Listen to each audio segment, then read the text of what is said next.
Happy Women's History Month, everyone. It's been really a joy to be part of several celebrations this month and still more to come, especially now, especially when coming together as a community, really seeing each other, having the fullness, the richness, and the importance of connection and the power of our stories to create that connection. It means so much.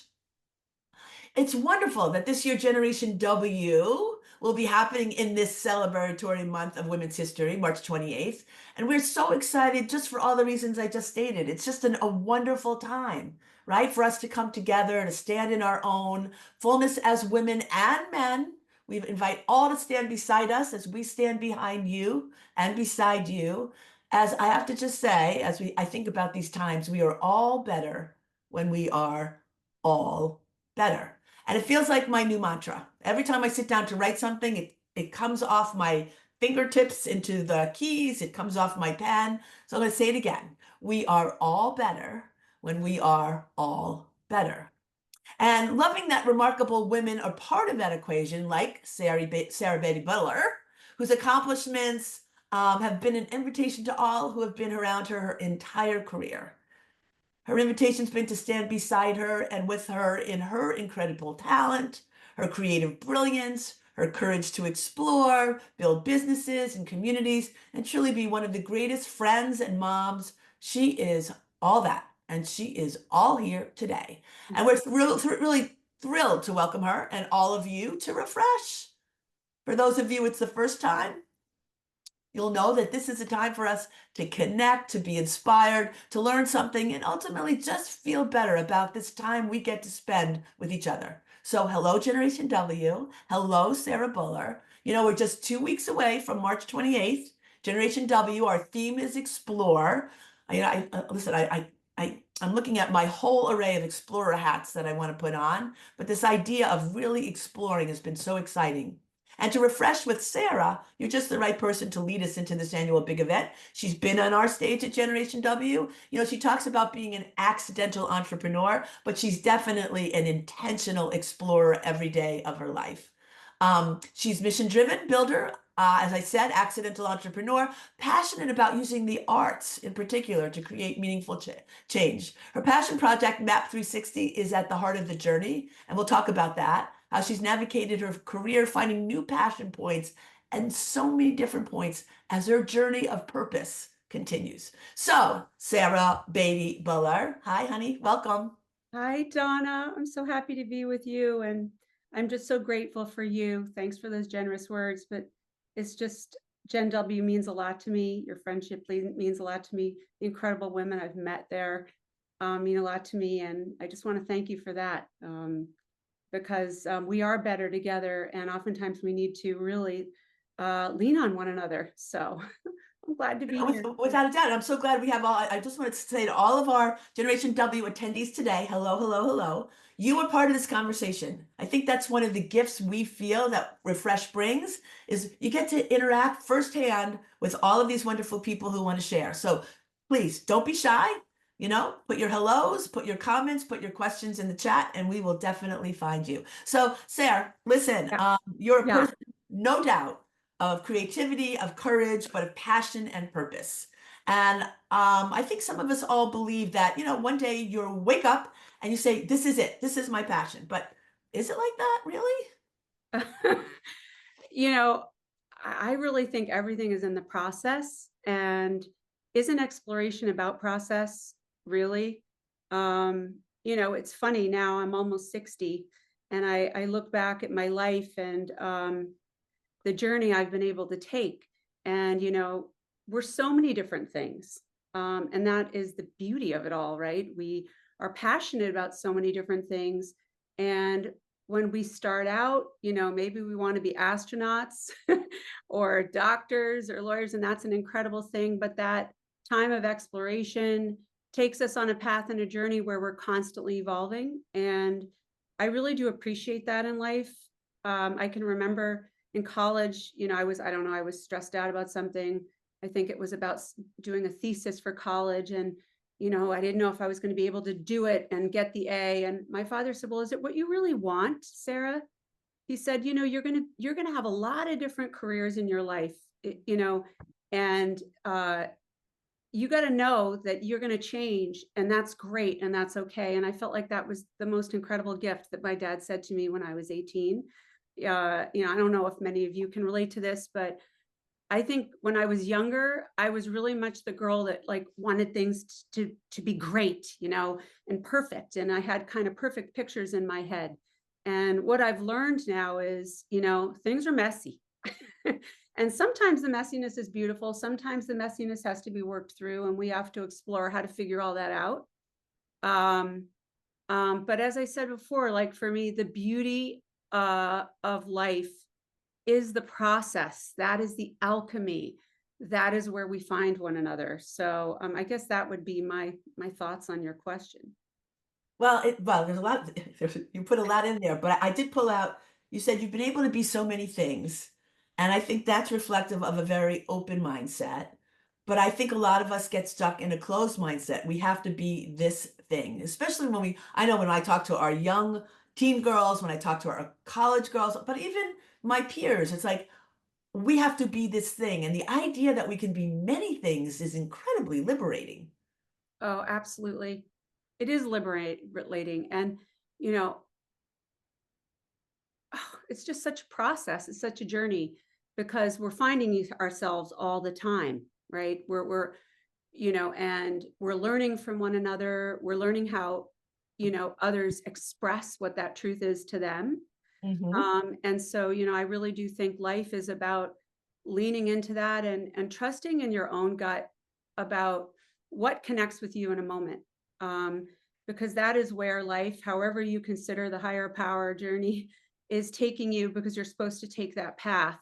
Um, and I really think also, that path took me, into retail. Then I was in television. I was in marketing. I love music. I've always loved the arts. Then I became a green builder. I'm, a wife and a mother, which is really central to my life. There's like a lot, and but it's been really interesting to see how it didn't fit into a perfect line. And I think also it's interesting is, LinkedIn is amazing. I'm not trying to say, but I think that oftentimes we're asked to summarize ourselves in a log line. And, while that's necessary because we're all moving so quickly to understand a piece of information, um, life isn't a log line. It doesn't go in a straight line. And that is kind of the beauty because that's when you discover things that you would never expected. If someone had told me that I would be in construction and green building when I was in my mid to late 30s, I would have laughed them out of town when I was in my late 20s. Um, and, the same thing is true with Montgomery, Alabama. I'm from Boston, Massachusetts. I'd never been to Alabama until really my late 20s. I'd never been to Montgomery until 2011. So unexpected things that happen in life, if you're open to them, sometimes they knock on your door and they take you on another journey that you are supposed to explore. And the benefit of that is that, at least for me, there's been a depth of experience that's helped me really understand who I am, what I believe in, how I want to show up. And it's been an opportunity for me to be able to really engage in that process. And that's truly a gift because in life, I think it's really about us all wanting to feel in concert with one another and with ourselves, with some higher energy. Sometimes when we're at a rock concert, we feel it. When we're at a game where, there was an Alabama game, basketball game just last week. It was like, the point in the buzzer, it happens. And there's that energy we feel when we're together. So It I think does. it's all about open growth mindset and being willing to listen and have humility and curiosity. Yeah. So I would say, I've known Sarah a long time. And when I first met her, she had one of the coolest jobs. And I was trying to think of an equivalency today, right? It's so you get older and you realize that the cultural touchstones that you've relied on your whole life actually change. I mean, right? There's generations you accept it in your kids, but it's all around you. And so Absolutely. MTV was the kind of coolest. I would say the MTV was the influencer of our time, right? Growing up, it was the cultural porch, if you will, of influence. It was music, it was coolness and whatever. And you were the CMO. Well, not quite the CMO. I was the vice president, but yeah, I mean, it was an incredibly exciting place to be because we were surrounded by so many creatives. I'm a huge music fan, but it wasn't just about music. It was about, the arts and film Culture. and production. Just an incredible place. And interestingly, when I was there, because I was there from 90 to 2000, I really grew up there. I think it's really interesting that at that point in time, there were two, not one, but two co-presidents for a time at MTV. Let's just think about that in relation to the corporate, sphere. I worked alongside people like Christina Norman, who's been on your Gen W stage, Michelle Gainless, who then went on to become president of Comedy Central. I was surrounded by these incredible women who we just were really passionate and curious and excited to kind of like be in this group and be involved in what was happening at MTV. Judy McGrath was the president at that time. Um, and I really think back and I feel so grateful that I was there then because I really had a lot of women around me too in a corporate environment that isn't always necessary if we look at the stats the case. But it's been fun, and the fact is that when you start on a journey like that, you'll have those friends. Some of them you'll have for your whole life. I mean, isn't it interesting? I met you on my next job at USA Network through work, and all the friends I just mentioned are still in my life today because they've taken a journey. We've taken a journey of life together. And even though we've gone off and done other things, we have that camaraderie. And I think now in these times, we just really have to, at least for me, I've really been thinking a lot about um, who I care about and what I care about. And I'm so grateful for those friends in my life. Um, and I really try to say, I'll say it to you, Donna, I love you. I mean, that is truly a gift to even have that, and know that we're not alone and know that as the world changes, because our children are living a completely different orientation, the world is always changing. At least we have those friends in our time that remember what it was like and were there with us and can continue to grow with us as we explore. Yeah, isn't that so interesting, right? Wanting to have people like who are fellow time travelers, right? Who Yes. understand the cultural context.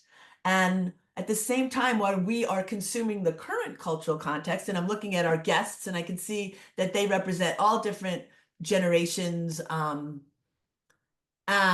different experiences, which is what the beauty of it all is. I always go back to the story when, my staff didn't know who Helen Reddy was. And I was like, oh my gosh, how can that happen? And how did it happen so fast? And it did, right? Right. Yeah.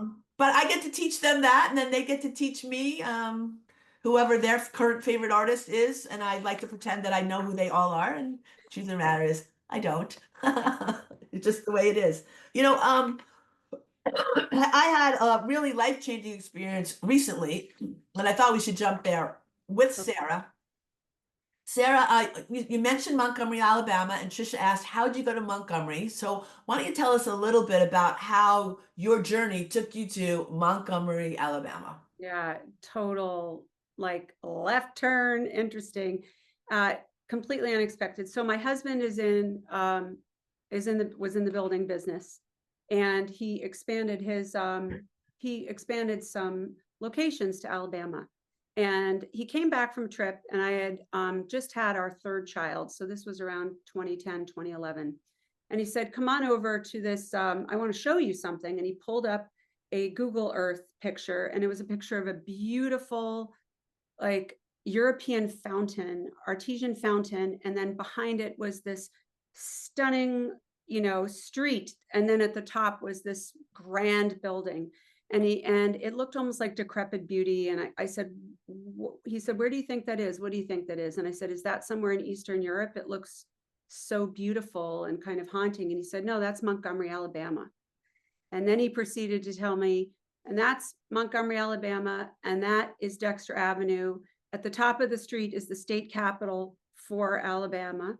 And that fountain that you're looking at is the fountain that basically was the central location for slave trade in America, you know, back in the 1800s. Um, and years later became the place where all of the freedom marchers, the people who were doing the Freedom March, gathered to walk those final steps of the Freedom March arm in arm up to the Capitol for freedom and human rights. To the left of the fountain was where Rosa Parks got on the bus. To the right of the fountain was where they sent the Civil War message, fire on Fort Sumter. It goes on and on. And I remember at the time saying to my husband, we had 3 young kids. I said, I can't believe that street looks like that. I said, it was falling apart. It was absolutely ghost town, empty. There were like 50 people apparently who lived downtown at the time. And I said, I don't understand why it looks like that. This is a lexicon. This is a part of America's history that really defines us. So long story short, my husband, who's a doer, he's also an entrepreneur, but before I knew it, had talked to the city of Montgomery, and he decided, we entered into an agreement to try to buy some of the buildings that were falling apart on the street and revitalize them, to rebuild them.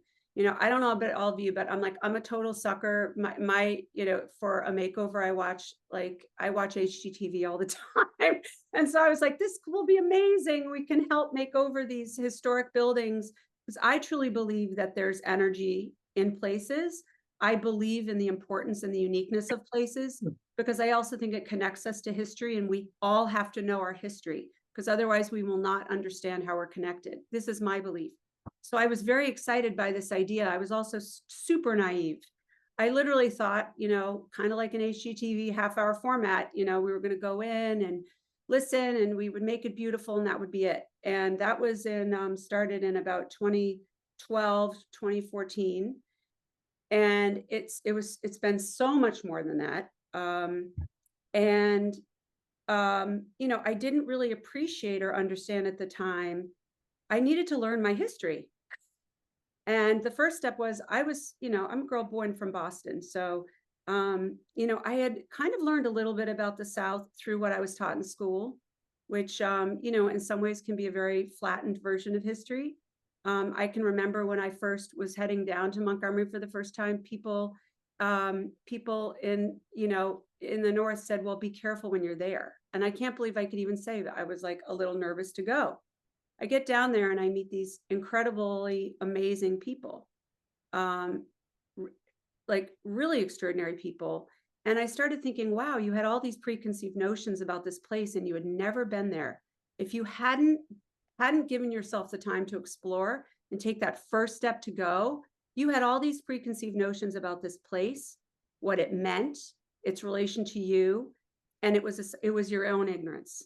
So that kind of kept me going. And as we were revamping these buildings, we started finding things in the buildings. One of the things that I think I mentioned before when we were at Gen W is my 8-year-old son found these carved marble slabs that were basically the marble slabs that said white and colored, that backed the colored water fountain signs in the building.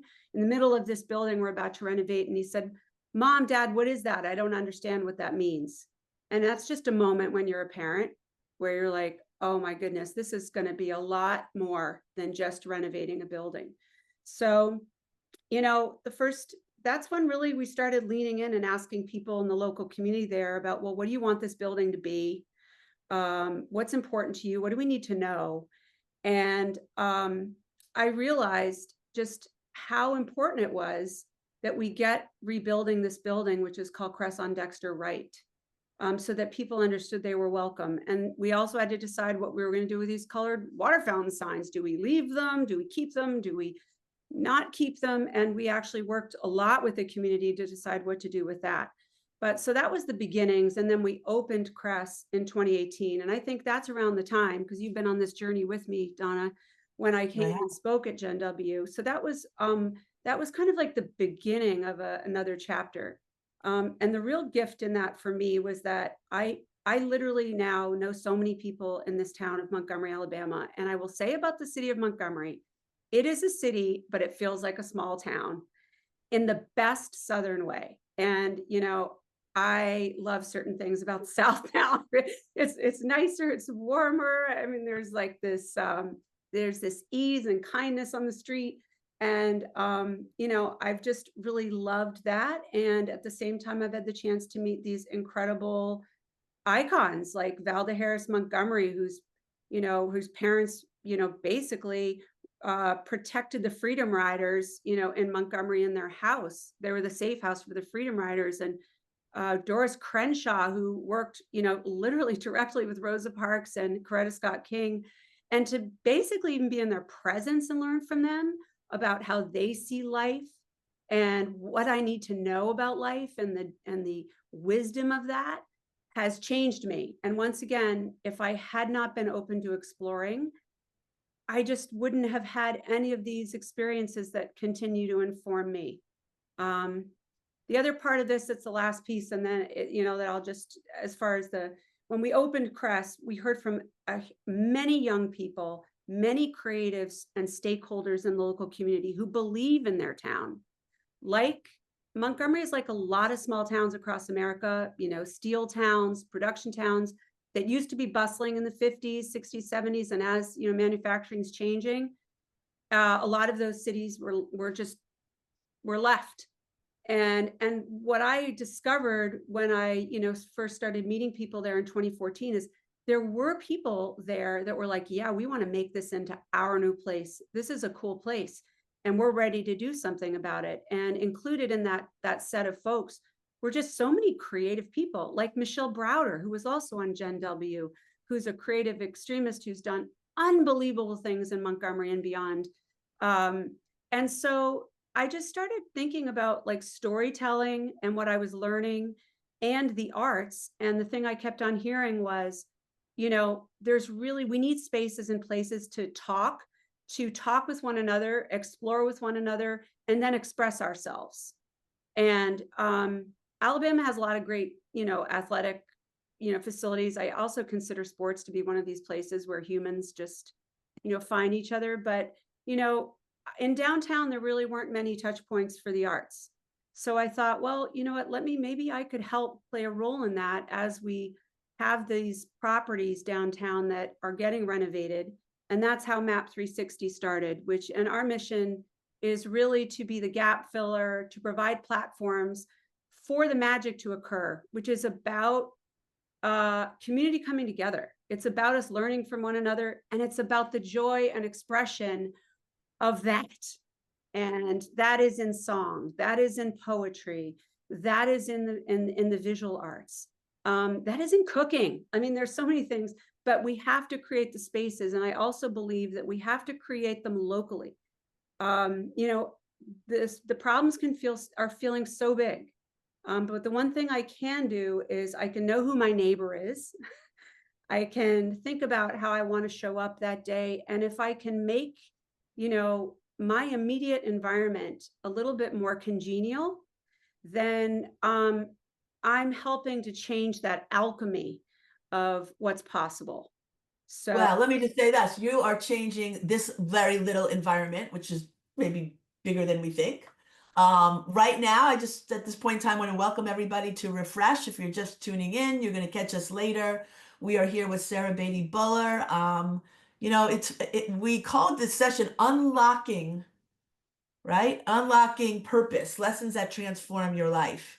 And we're hearing about Montgomery, Alabama, certainly not on your map of lifelong journey purpose, right? It kind of like popped out, right? yeah, The serendipitous nature of being open to what can happen, right? A Boston raised woman living in New York City with her kids ends up in the seat of civil rights, and becoming an incredible, influential energy in trying to bring goodness to a city. And the expectations it would be all easy, but it wasn't. really, it's not. And I think the thing is that we all have to remind ourselves that when something is really worth it, it's hard because it's in the process, right?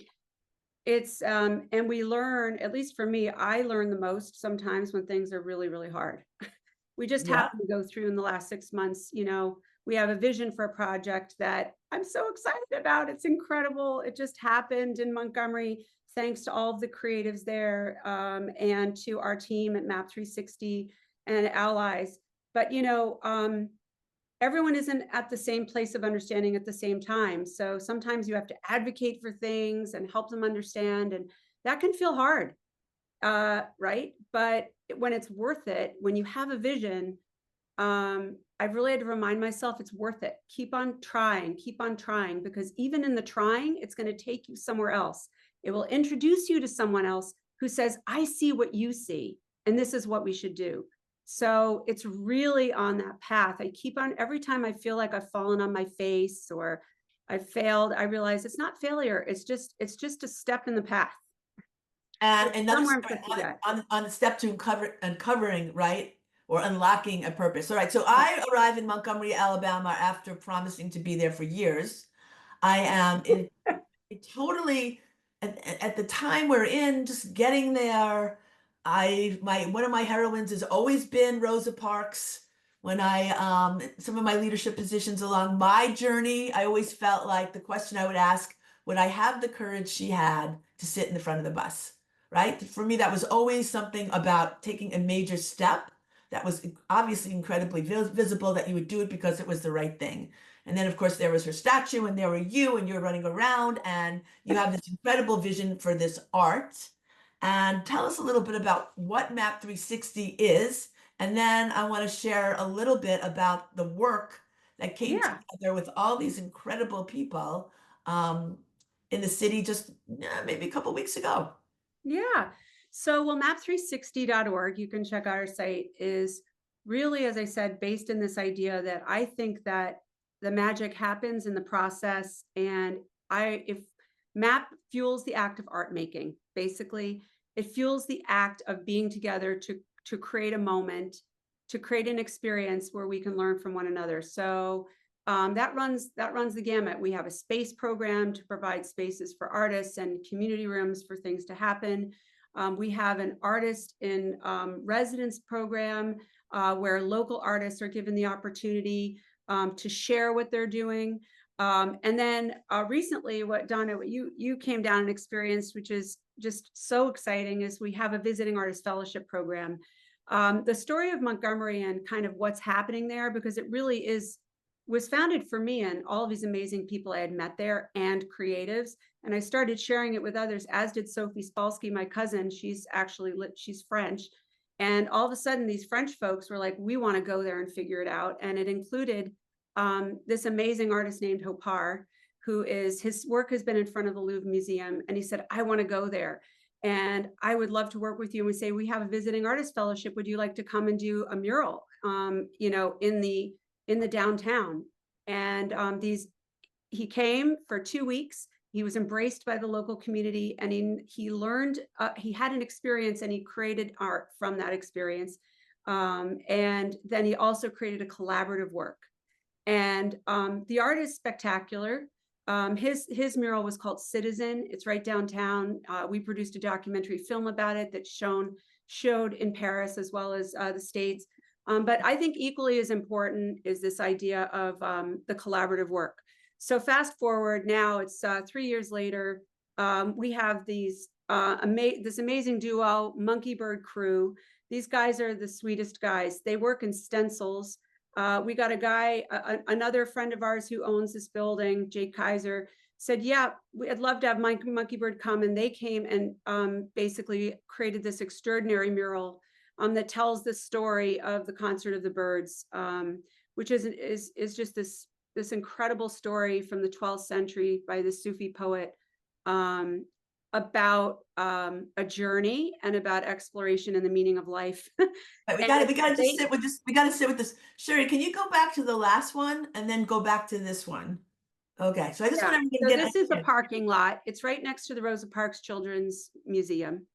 And Monkey Bird Crew, they're incredible. They basically said, we really want to do something about the idea of unity and a journey. And actually, the story of the poem of the Concert of the Birds is about all of the birds ever saying they wanted to find their sovereign in the answer. And the smallest bird says, I know where we can find Seymour, who is the, who has all of the answers and is the sovereign. They take a trip, but they realize they have to go through valleys. So some of them drop out. They say it's too hard. They make it through 7 valleys. And when they finally get to the end, there's 30 birds left. They're looking for Seymour and the answer, and they're faced with a body of water. And the message of the poem is that the answer is in ourselves and how we're working with one another. This is a 12th century poem, and the truth of that. Reliefs that are interpreting this poem are in the Metropolitan Museum in New York. And these artists, Monkeybird, said, we want to do a version that celebrates the idea of this poem for Montgomery, Alabama. So you can see here, this was painted over 8 days. There's a lot of Easter eggs in here. You have Seymour, who has the lantern. We have the tree of life, that the stairwell that's ascending to the heavens and the cosmos. To the right, you have the Wright brothers playing, which is actually unique to Montgomery because that's where their school was for going higher. So they painted this in 8 days with the help of the local creative community, with local artist Darcy Higgins and a lot of other locals who came out, brought them donuts and coffee and played music. We had guys come down and, locals were singing to them and serenading, and it was really incredible. I mean, Donna, you were there. It's pretty wild when you. Yeah, I mean, like I have to just say, as you know, I was mesmerized by it. I mean, I would literally stand in the parking lot, and I never saw it finished like this. Okay. So Yeah. basically, when I was there, it was still black walls. The orb in the middle became blue. Every step of the way was magical. And the work was just incredible. And of course, the French guys were definitely cute and adorable. We also got to go to a school with the artists. Yeah. And then we went to a French class, and it was adorable because the kids like had their questions in French, and then the artists answered them. But it was really great way to bring also this work into the community through students. But you also, because we don't have all that much time, Sarah, Right. if anyone has any questions about, is that like, it's unbelievable. It's unbelievable. And no matter where you are, and there's a couple of things. One, I was not only transfixed by the work, by about watching you and being beside you as you kind of orchestrated together in a very welcoming, warm way, this community to deliver something they probably could not imagine, right? We talk about this idea of unlocking purpose. You said earlier that often you can't see it. You have to take this step and it reveals itself. Well, the cool That, thing I mean, about that, I was watching that all happen. And before you go on, you yeah. talked about a collaborative, and I'm like, okay, what is she talking about now? And you said, oh, it's going to be in this. So Sherry, show the building where I am looking in the windows. I know it was a crazy few days when you were there, that's for sure. It was great. It was unbelievably great. Okay, that's me, by the way. That's on Dexter Avenue, which is that famous street that I mentioned earlier. Okay, and there's nothing. She goes, oh, this is where it's going to be, and I'm like, okay. Yeah. And then that turned into a couple of days later, Sherry, this space. And you know what? I think there's like a whole euphemism here about this space unlocking its purpose, right?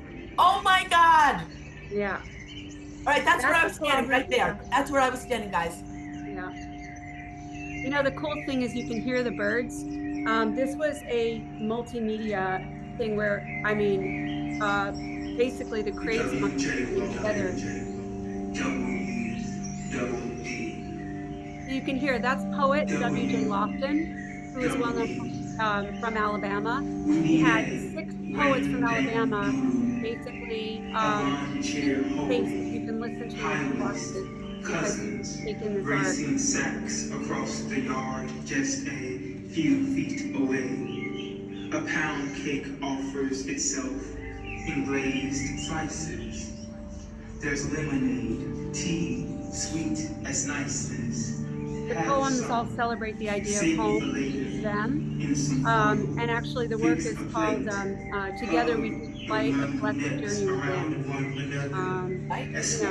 I think we're always exploring. We're always having to explore within ourselves what we really believe in and how we want to express ourselves.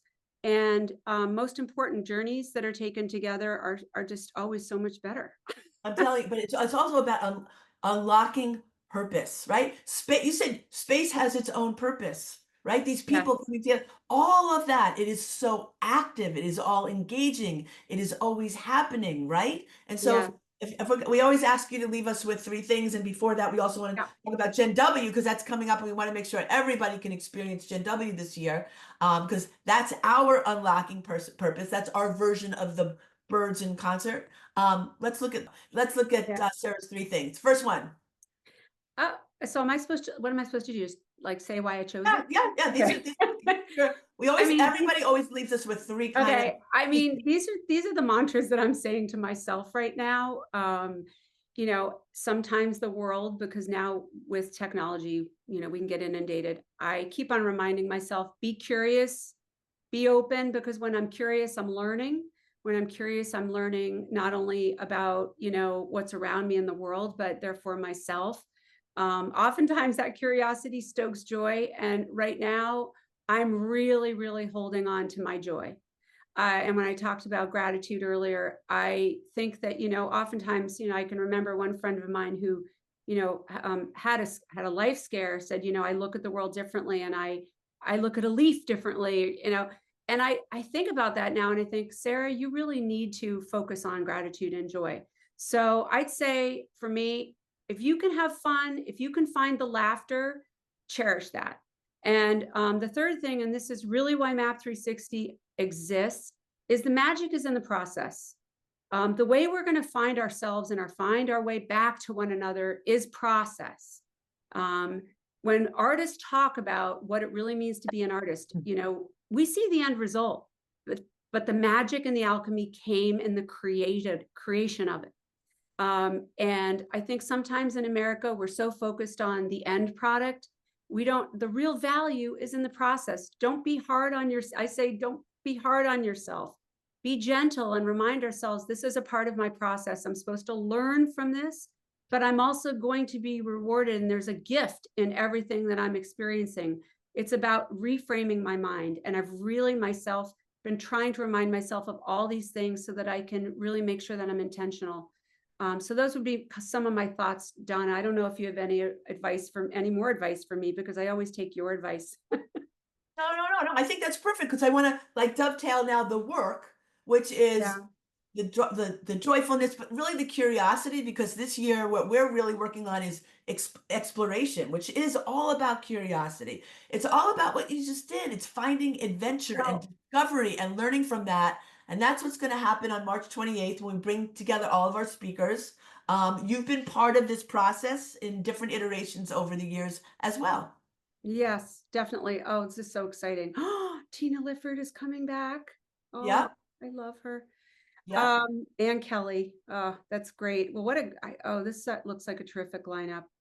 Yeah, Yeah, so it's I will. interesting. One other thing I'll Yes. say about Montgomery, though, and the reason why some people could say, oh, the arts, it's decorative, blah, blah, blah. The reality is it's also an economic driver. When you have an empty anything spaces, you can fill them, and you can choose how you want to fill them. And the community in Montgomery and the stakeholders there have chosen with Map 360 and with each other to say, we want to make statements about who we are now. We want to make statements about where we're going, and art is a part of that. And that's why I've really linked arms with them and said, yeah, let's go. Like, I'll help you find walls, because it's about storytelling. The more we can learn about one another through just telling stories, and, you know, and a downtown that was empty, one way you can do that is to do it dimensionally through creating things that will inspire or maybe allow other people to be curious and think about what's possible too. So I take the Yes. work at MAP very, very seriously. And I think that anybody who says, well, you know, art is just decorative, it is decorative, it's spectacular, and it's so much more than that. Art is humanity's superpower. It's the thing that allows, you know, an artist, a French artist, you know, or, you know, Bill Trailer, who started painting in his 85 years ago. We can connect with those people today. It spans oceans, and it spans language, it spans time. So I think that's why stoking the arts and supporting artists in a time when maybe people aren't supporting the arts is incredibly important, and that has to be a grassroots effort. Without a doubt. Without a doubt. And we're focused on the art of storytelling. That's Yes. what, and you talked about how important our story is. It's just another way to express our stories, right? Tina Lifford is an actress. That's her art that she shares, but then she's also going to share inner fitness with us. And I know that you love that as well. Could you give before we go, would you Yeah. give a little 2 or 3 cents of your experience with Generation W? This is our, we have a whole bunch of people here. They can either register to become virtual or they can come in person. I'm thinking now both are valuable. Community is more valuable than ever, as you said in the beginning as well. I just can say it's funny. It fills my tank. That's the only way. Gen W.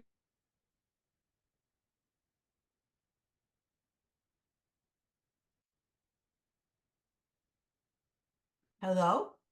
Sarah, can you hear me? Yes.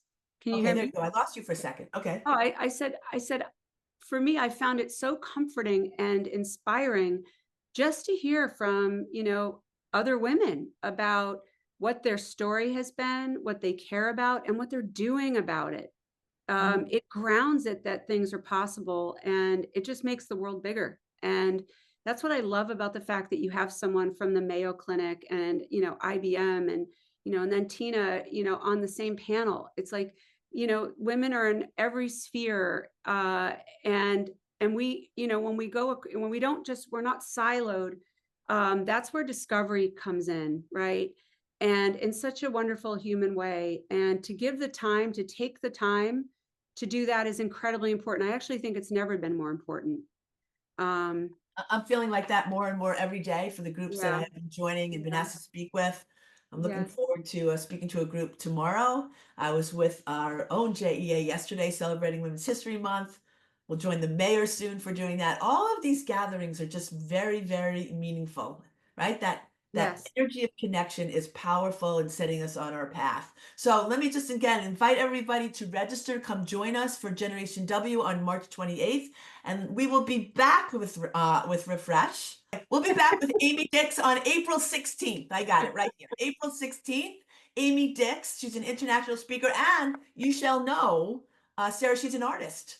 Not That only is is so she a cool. best-selling author, she's going to be doing actually a special presentation at Gen W this year. And don't Wow. ruin the surprise. We always love to have surprise. But her work is rooted in positivity and happiness. After her mother was diagnosed with terminal brain cancer, what transpired next left others in awe.